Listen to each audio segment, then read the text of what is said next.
नमस्कार। आज मैं बात करूंगा कि अगर प्रेगनेंसी है और डिस्चार्ज हो रहा है या पानी आ रहा है तो इस ये भी एक वार्निंग साइन होता है।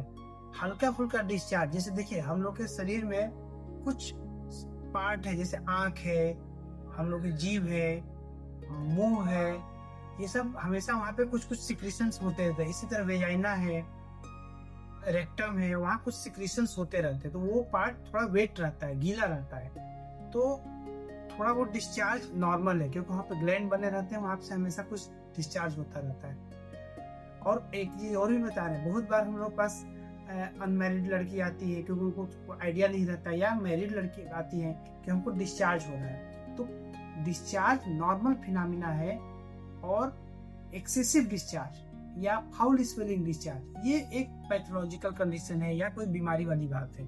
नॉर्मल डिस्चार्ज कोई बीमारी नहीं होती। तो बहुत बार कोई अनमैरिड लड़की क्योंकि एकदम बिल्कुल उसके बारे में जानती नहीं है, हमको दवा दीजिए डिस्चार्ज हो रहा है, तो हम लोग उनको समझाते हैं कि नॉर्मल डिस्चार्ज है।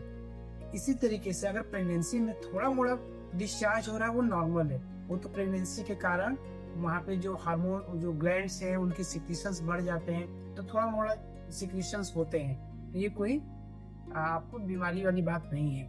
लेकिन अगर ज़्यादा हो रहा है, ज़्यादा का क्या मतलब है, आप बिस्तर पे हैं, बिस्तर भीग गया, यानी कि बहुत ज़्यादा हो रहा है या यूरिन की तरह आ रहा है, तो उस कंडीशन में आपको आपको अवेयर हो जाना है, आपको सावधान हो जाना है, क्योंकि ये एक डेंजरस कंडीशन है। अगर कभी-कभी क्या होता है कि लीकिंग में होता है कि प्री टर्म, जैसे समय नहीं हुआ है, और उनका जैसे हमने बोला था कि टर्म कब बोलते हैं, 37 वीक के बाद टर्म बोलते हैं। अगर आपकी प्रेगनेंसी 9 मंथ से, अगर हम लोग बोलते हैं 9 मंथ और 7 डेज पे बोलते हैं EDD, expected date of delivery, 40 सप्ताह उसको बोलते हैं। लेकिन अगर 37 के बाद कभी भी लेबर पेन हो रहा है या लीकिंग हो रहा है, पानी गिर रहा है, तो उसमें बहुत डरने की बात नहीं होती, क्योंकि 37 वीक पे हम लोग बोलते हैं कि जो बेबी है मेच्योर हो गया। अगर उस समय डिलीवरी हो रहा है तो कोई भी प्री मेच्योरिटी या कम समय होने का कोई डर नहीं होता है, और उसके कोई कॉम्प्लिकेशंस नहीं होते हैं। लेकिन अगर लीकिंग पहले होने लगा, 37 से पहले होने लगा, तो इसमें दिक्कत वाली बात होती है। फिर क्या होता है कि पेशेंट को रेस्ट करना रहता है, और लीकिंग में वही कि पहले तो हमको देखना है कि लीकिंग है भी कि नहीं है।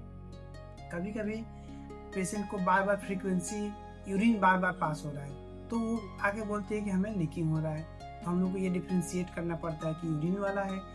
कभी कभी पेशेंट बोलते हैं कि नहीं हमारा तो यूरिन हो रहा है, जबकि रियल में उसको लीकिंग होता रहता है। तो ये कैसे पता चलता है?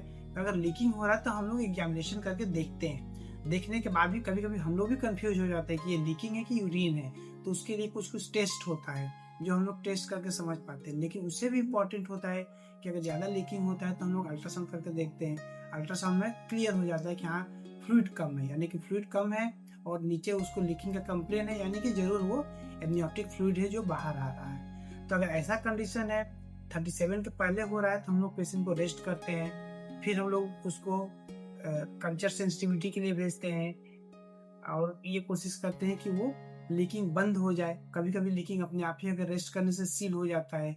कभी लीकिंग के ढेर सारे रीजन होते हैं। क्या क्या रीजन होता है कि अगर ट्विन प्रेगनेंसी है, ट्रिपलेट प्रेगनेंसी है, तो उसमें मेम्ब्रेन रप्चर होने का चांस समय से पहले होता है और लीकिंग हो जाता है। दूसरा क्या होता है कि अगर इन्फेक्शन हो गया तब भी लीक, तो वहाँ की जो मेम्ब्रेन है, जो बैक्टीरियल इन्फेक्शन या वायरल, वो मेम्ब्रेन को, जो एमनियोटिक मेम्ब्रेन होता है, उसको इरोड कर देता है, और वहाँ से फ्लूइड ड्रेन होने लगता है। तो हम लोग डिफरेंशिएट करते हैं कि ये इन्फेक्शन के कारण है, या जो लीकिंग है एब्डोमिनल डिस्टेंशन के कारण या यूट्राइन डिस्टेंशन के कारण है, जैसे ट्विन प्रेगनेंसी है, ट्रिपलेट प्रेगनेंसी है। तो ये सब देख के फिर भी अगर लीकिंग हो गया तो क्या करते हैं, समय से पहले हो गया 37 से पहले, तो पेशेंट को लोग रेस्ट देते हैं। क्योंकि मेम्ब्रेन रप्चर हो गया तो असेंडिंग इन्फेक्शन ना हो, तो एंटीबायोटिक का कोर्स भी देते हैं। एंटीबायोटिक का सोर्स अगर कोई होता है तो उसके लिए हम लोग कल्चर सेंसिटिविटी करा के देखते हैं, और पेशेंट को फुट एलिवेट कर देते हैं। उसका पैर के तरफ का जो जहाँ पे लेटी हुई है वो पावा है, उसके नीचे ईंटा लगा देते हैं, वही मतलब ऐसा ऊंचा कर देते हैं ताकि वो उसका थोड़ा स्लोप बन जाए, कि ग्रेविटी के कारण फ्लूइड ड्रेन ना हो, जितना हम फ्लूइड को रोक सके। और उसको पैड लगा देते हैं, स्टाइल पैड लगाते हैं, कि ताकि हमें मालूम चलता रहेगा कि हाँ, क्योंकि अगर वो कंप्लेन कर रहे कि लीकिंग हो रहा है और हम कंफ्यूजन में है कि हो रहा है कि नहीं हो रहा है, तो हम उसको एक पैड दे देते हैं। पैड अगर वेट हो गया, भीग गया, यानी कि लीकिंग हो रहा है। और कंफर्मेशन कैसे होता है, अल्ट्रासाउंड से करते हैं। और लीकिंग में और यूरिन में भी डिफ्रेंशिएट करने के लिए टेस्ट होता है। तो टेस्ट करके हम लोग फाइब्रोनेक्टिन टेस्ट करते हैं, कुछ बायोकेमिकल टेस्ट होते हैं, उससे हम लोग को समझ में आ जाता है। तो अगर समय 37 के आसपास है तो डिलीवरी कराने में भी हम लोग को बहुत वो नहीं रहता, डिलीवरी हो जाता है, नॉर्मल हो जाता है, या कभी इंडिकेशन हो तो सीजरियन सेक्शन हो गया, जो कंडीशन रहेगा उसके हिसाब से हो जाता है। तो आज के वीडियो से हमारा ये है कि कभी डिस्चार्ज हो रहा है, नॉर्मल हो सकता है या वो एबनॉर्मल हो सकता है। तो कैसे पता चलेगा, एक तो आप स्वयं से भी कर सकते हैं, एक स्टाइल पैड नैपकिन लगा के देख सकते हैं कि क्या वो भीग रहा है कि नहीं भीग रहा है। अगर वो नहीं भीग रहा है तो कोई बात नहीं है, और अगर ज़्यादा हो रहा है तो फिर आपको रेस्ट करना है और डॉक्टर को दिखाना है। फिर डॉक्टर आपको उसके हिसाब से आपको ट्रीटमेंट दे देंगे। तो हमारे बताने का है कि लीकिंग को हो रहा है तो आप डॉक्टर से दिखाएं, नॉर्मल है नॉर्मल समझने के बाद से आगे की करें। रेस्ट झटके से नहीं उठे। थोड़ा प्रेगनेंसी में बहुत वैसे तो हम लोग बोलते हैं कि आप एक्सरसाइज भी करिए, सब करिए, लेकिन फिर भी जर्की मूवमेंट अवॉइड करना चाहिए, वेट लिफ्टिंग अवॉइड करना चाहिए। तो क्योंकि ये सब करने से भी कभी कभी मेम्ब्रेन रप्चर होने का डर रहता है। तो ये है। धन्यवाद।